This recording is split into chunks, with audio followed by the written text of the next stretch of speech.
1. Hari ini kami akan membincangkan mengenai isu-isu kemasyarakatan yang berlaku di Malaysia ini. Jadi tanpa membuang masa, mari kita mulakan. Jom.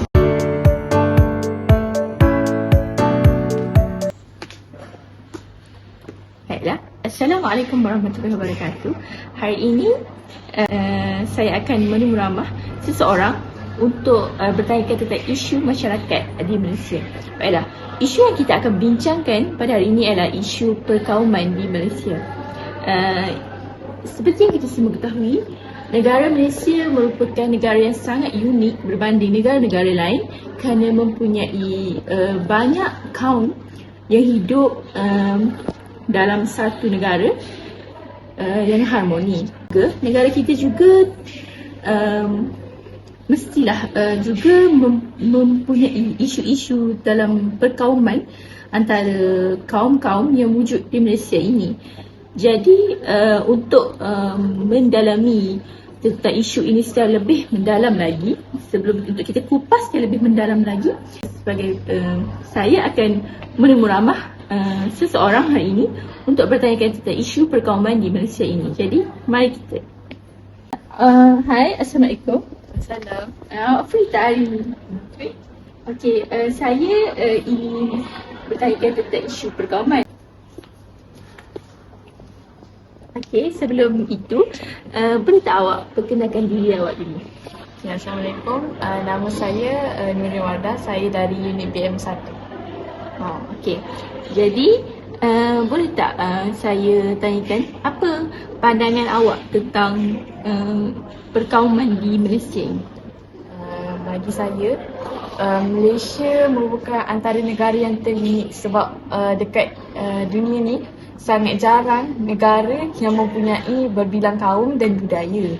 Dan apabila Malaysia dikatakan mempunyai kaum yang berbeza, itu adalah sangat unik lah bagi saya dan ia menjadi kebanggaan negara Malaysia itu sendiri. Okey, baiklah. Ini kan saya bertanya lagi. Pada pendapat awak, apakah faktor yang menyebabkan berlakunya isu perkauman di Malaysia ini? Antara faktor isu perkauman di Malaysia, apa yang saya tahu dan apa yang saya lihat lah, ada segelintir masyarakat yang tidak menghormati budaya kaum lain. Sebagai contoh, cara mereka solat, cara mereka melakukan aktiviti harian mereka, dan segelintir masyarakat ini menjadikan perkara itu sebagai bahan lawak mereka.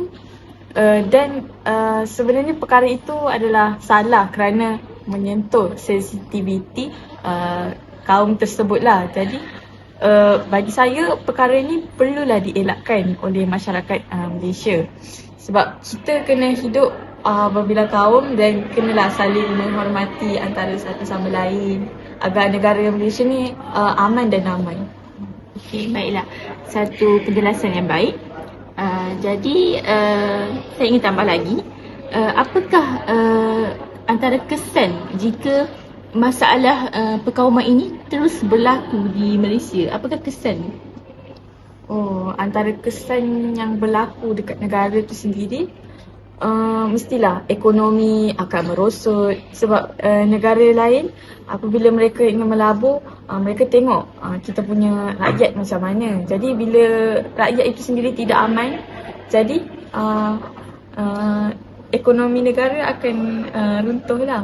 Jadi saya rasa itulah antara faktor di negara. Manakala kalau faktor bagi rakyat masyarakat pula, berlakunya pergaduhan dan macam kalau kita jumpa jiran kita yang berbeza kaum, macam bermasam muka, tidak bertegur sapa. Dan kalau kita hidup kat dalam negara tu macam tak seronok lah. Saya faham apa yang awak sampaikan tadi. Okey, jadi kita dah huraikan kita dah tanyakan tentang faktor dan kesan dia. Jadi sekarang kita ingin bertanya lagi tentang langkah-langkah untuk membendung isu perkauman di Malaysia ini? Okay, kalau dari segi langkah, saya kalau saya lah, bagi pendapat saya, kita perlu mulakan dari sekolah. Tak kisahlah sekolah menengah ke rendah ke, sebab sekolah ni adalah tempat untuk mendidik. Jadi saya rasa didikan tu perlulah dilakukan pada peringkat awal, seperti di sekolah. Jadi pihak sekolah, antara aktiviti yang boleh dilakukan adalah pihak sekolah perlulah melakukan aktiviti sukan ke yang melibatkan pelbagai kaum. Sebagai contoh, India, Cina, Melayu. Dan dari situ, daripada aktiviti ini, kita dapat lihat kerjasama antara kaum itu sendiri. Bila diorang, contohlah kalau diorang bersukan bersama-sama, jadi diorang dapat berkomunikasi antara satu sama lain, dapat bekerjasama, dan dari situ terjalinnya hubungan yang lebih baik antara kaum. Okey, Okey, saya ingin bertanya, adakah awak setuju ibu bapa juga memainkan peranan yang penting dalam isu perkauman ini? Antaranya macam mereka boleh menggalakkan anak-anak mereka untuk berkawan dengan ramai yang tidak semestinya dengan kaum mereka sahaja. Apa pendapat anda? Saya rasa ibu bapa juga memainkan peranan penting. Sebab seperti bab kata pepatah, melentur buluh biarlah dari rebungnya. Jadi ibu bapa tu perlu mencorakkan anak-anak mereka untuk dah bagi tahu anak-anak mereka, kita duduk dekat dalam negara yang berbilang kaum, kita kena hormat antara satu sama lain. Didik anak-anak mereka bagaimana ingin berkomunikasi dengan budaya-budaya lain, hormat. Okey. Baiklah, itu saja. Terima kasih. Okey, baiklah. Kita sudah mendengar pandangan tentang isu perkauman daripada Cik Wardah kita. Okey, baiklah, sekarang ni seperti yang sudah kita dengar daripada Cik Wardah tentang kesan dan langkah untuk membendung isu perkauman di Malaysia ini. Jadi, saya ingin simpulkan bahawa kita tidak dapat lari daripada bergaul dengan sesuatu kaum, kerana kita hidup dalam negara yang mempunyai pelbagai kaum. Jadi marilah kita sama-sama mengeratkan hubungan antara kaum agar negara kita lebih dihormati oleh negara lain. Sekian daripada saya. Baiklah, isu masyarakat di Malaysia yang kedua ialah mengenai isu pengangguran. Apakah itu pengangguran? Pengangguran bermaksud seseorang individu yang ingin bekerja tetapi mereka tidak mempunyai kerja. Jadi, saya akan menemu ramah seseorang untuk mengupas lagi mengenai isu pengangguran di Malaysia ini.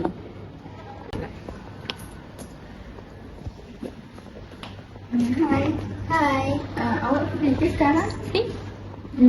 Boleh tak saya nak temu ramah awak mengenai isu pengangguran di Malaysia? Boleh. Okey, sebelum kita mula, nama awak apa? Nama saya adalah Tasha binti Wahab. Okey, baik. Alia, apa pendapat awak mengenai isu pengangguran di Malaysia? Jadi pada pendapat saya, antara faktor yang berlakunya isu pengangguran di Malaysia ni adalah disebabkan oleh terdapat perbezaan antara kemahiran yang dimiliki oleh individu dengan pekerjaan yang ditawarkan kepada individu. Seperti contohnya terdapat pelajar yang mengambil menyambung pelajaran dalam bidang lain dan mendapat pekerjaan yang ditawarkan adalah dalam bidang lain. Jadi ada segelintir individu yang mengambil keputusan untuk tidak menerima pekerjaan yang ditawarkan dan mengambil keputusan untuk menjadi penganggur. Jadi mereka tidak akan mempunyai pendapatan dan sumber kewangan untuk menjana ekonomi diri mereka. Seterusnya, faktor yang kita dapat lihat adalah apabila berlakunya pandemik COVID-19 yang berlaku pada beberapa tahun yang lepas, ia telah menunjukkan isu pengangguran yang sangat drastik yang membimbangkan kerana terdapat pembuangan pekerja yang sangat mendadak dan banyak. Okey, pada pendapat awak, apa kesan pengangguran ini kepada ekonomi di Malaysia? Pada pendapat saya, kesan pengangguran yang berlaku ni dalam masyarakat Malaysia adalah ia akan meningkatkan kadar pengangguran dan kadar kemiskinan masyarakat di Malaysia kerana terdapat individu ataupun isi rumah yang tidak mempunyai pendapatan alternatif dan mereka tidak mempunyai sumber kewangan untuk menjana ekonomi mereka sendiri, dan seterusnya ini akan memberi kesan kepada seperti kalau mereka ada rumah tangga, jadi ini akan menimbulkan konflik dalam rumah tangga kerana tidak mempunyai kewangan yang mencukupi untuk menjana ekonomi mereka. Dan baiklah, pada pendapat awak, apakah cadangan yang boleh dilakukan bagi membendung isu pengangguran di Malaysia? Pada pendapat saya, usaha yang boleh dilakukan untuk menangani isu pengangguran ini adalah remaja perlu memilih bidang pengajian untuk mereka melanjutkan pelajaran yang bidang yang sangat diperlukan pada masa kini, contohnya bidang teknologi, supaya sebab kita sedia maklum bahawa teknologi sangat canggih pada masa kini, jadi bidang-bidang yang berkaitan teknologi ni sangat diperlukan dalam masa kini. Jadi untuk mengelakkan pengangguran, remaja digalakkan untuk mengambil bidang ini supaya pekerjaan mereka terjamin selepas mereka graduate,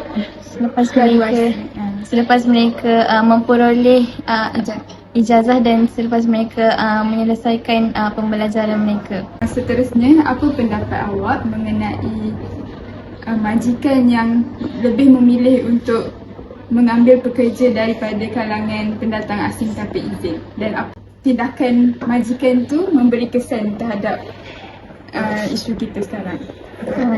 Jadi saya setuju dengan apa yang diutarakan oleh saudari Linda tadi berkaitan dengan pendatang asing yang datang bekerja di Malaysia, dan kerana terdapat masyarakat di Malaysia yang terlalu meminta harga jumlah gaji yang lebih tinggi.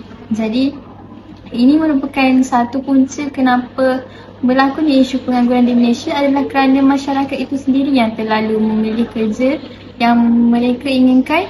Pekerjaan, jumlah gaji yang ditawarkan tu lebih yang sesuai dengan bidang yang mereka telah belajar di peringkat universiti. Jadi selain itu kerana pendatang asing lebih ramai datang ke Malaysia kerana mereka fikir tentang mata wang di negara Malaysia lebih tinggi berbanding mata wang di negara mereka. Jadi mereka mengambil keputusan untuk datang bekerja di Malaysia supaya mereka dapat jumlah gaji yang tinggi berbanding dengan jumlah gaji di negara mereka.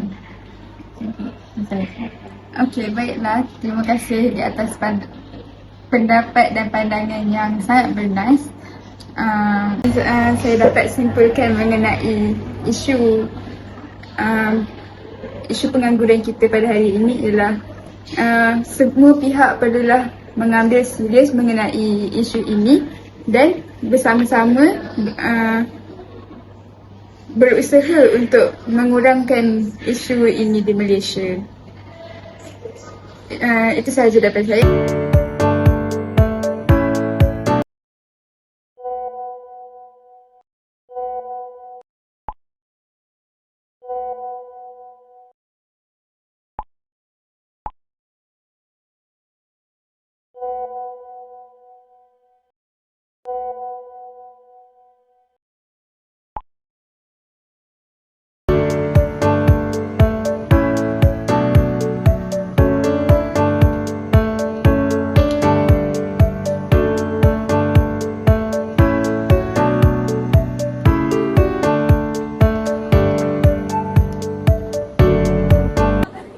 Okey, baiklah Damia. Kita kan sudah selesai menemu ramah beberapa orang tentang isu masyarakat di Malaysia ni.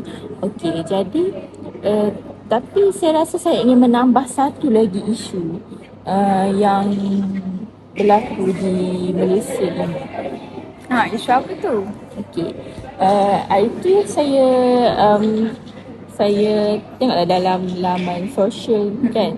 Lepas tu adalah lalu satu video ni yang dia menunjukkan bayi dibuang dijumpai oleh orang awam di tempat pembuangan sampah.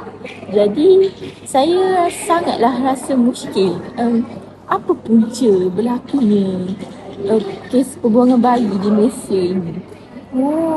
Saya pun ada macam ternampak juga baru-baru ni yang mengenai isu pembuangan bayi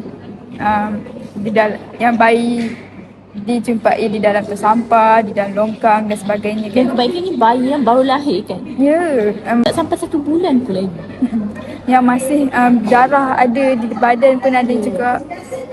Baiklah, saya rasa punca isu pembuangan bayi ni terjadi ialah kerana macam pergaulan bebas di antara lelaki dan perempuan lah kan.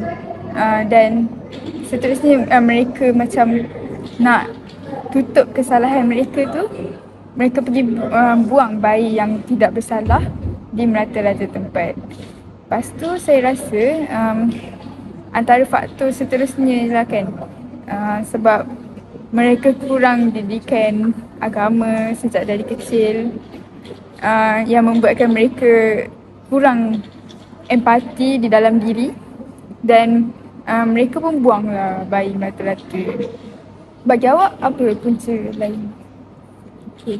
Bagi saya juga, saya setuju yang awak cakap tentang pergaulan bebas kan. Jadi antara isu lain juga sebab kurangnya fahaman agama dalam diri diorang. Contohnya ibu bapa yang kurang memberi didikan kepada anak-anak diorang tentang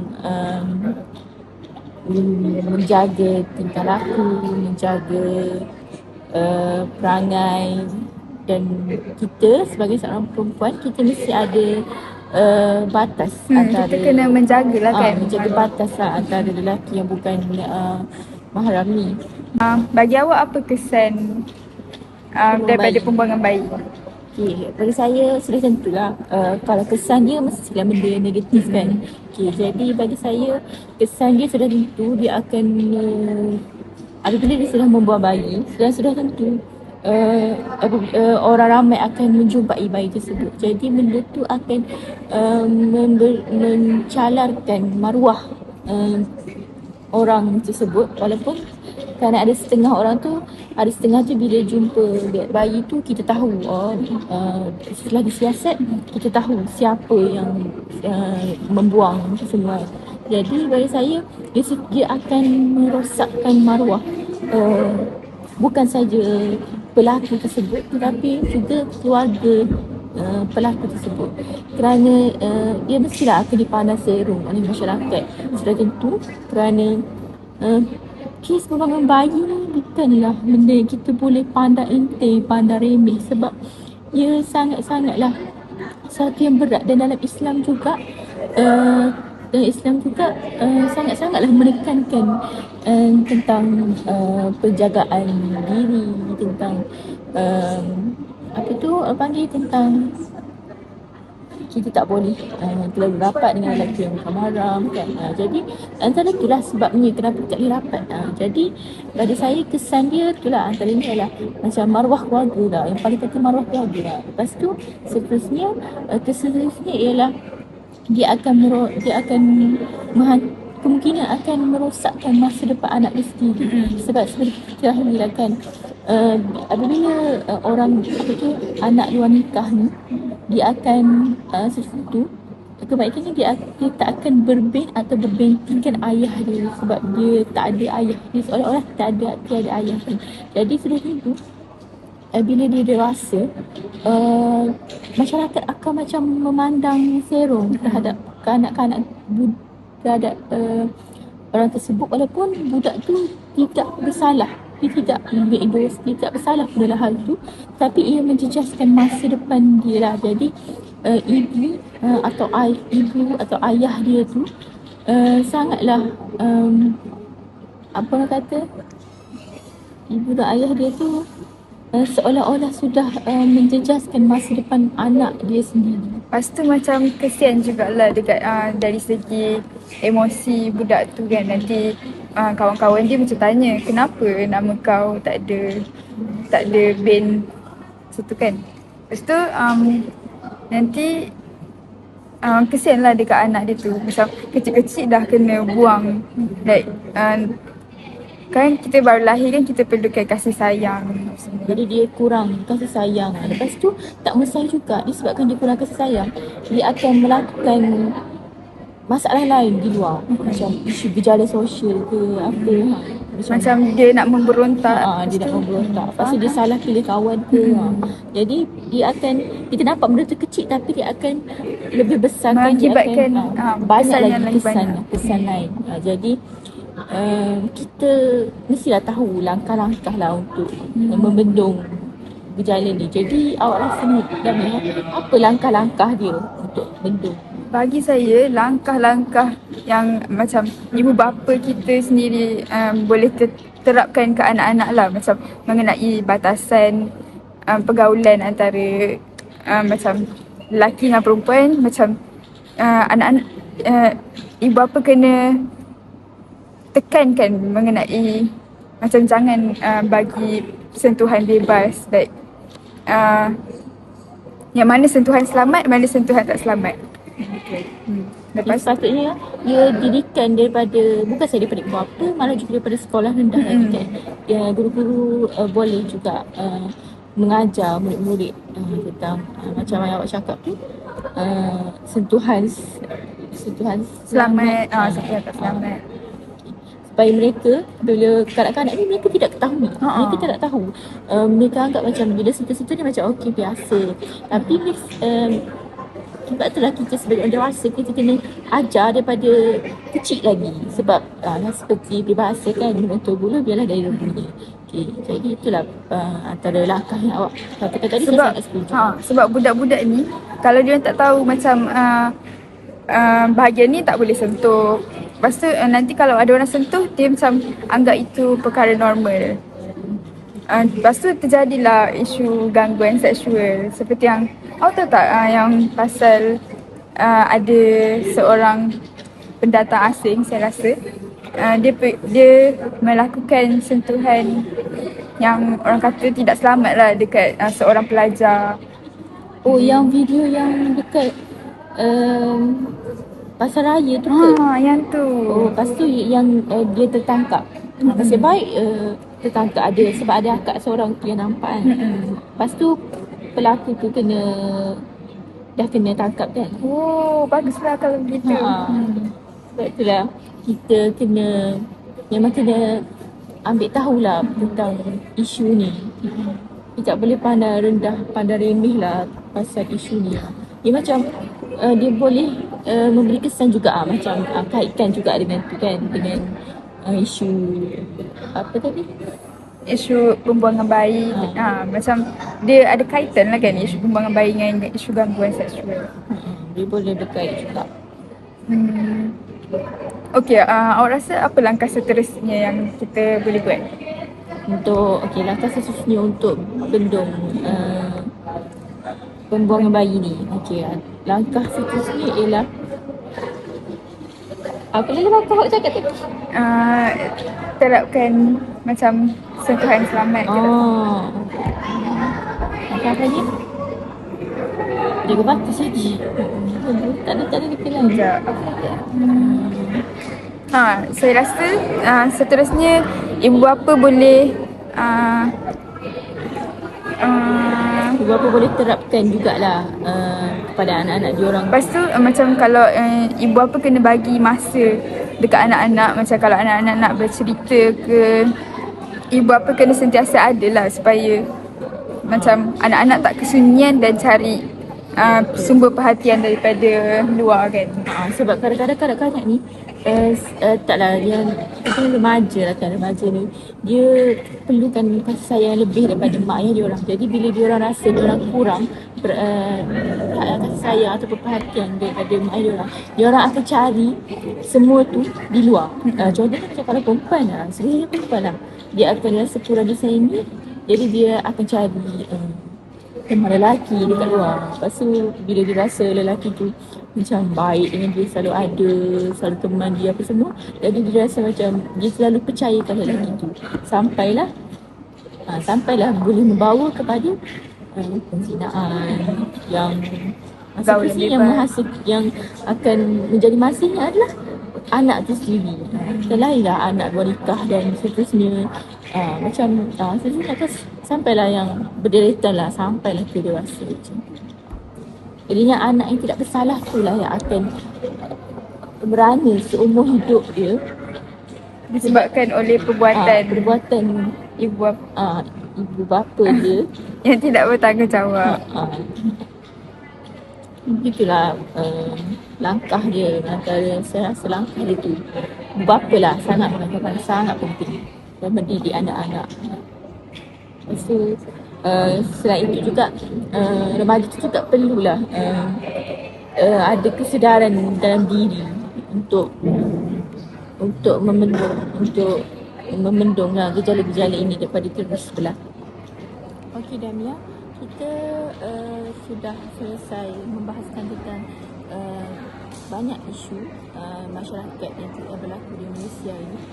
Jadi apa yang kita boleh simpulkan daripada isu masyarakat ini pada pendapat awak?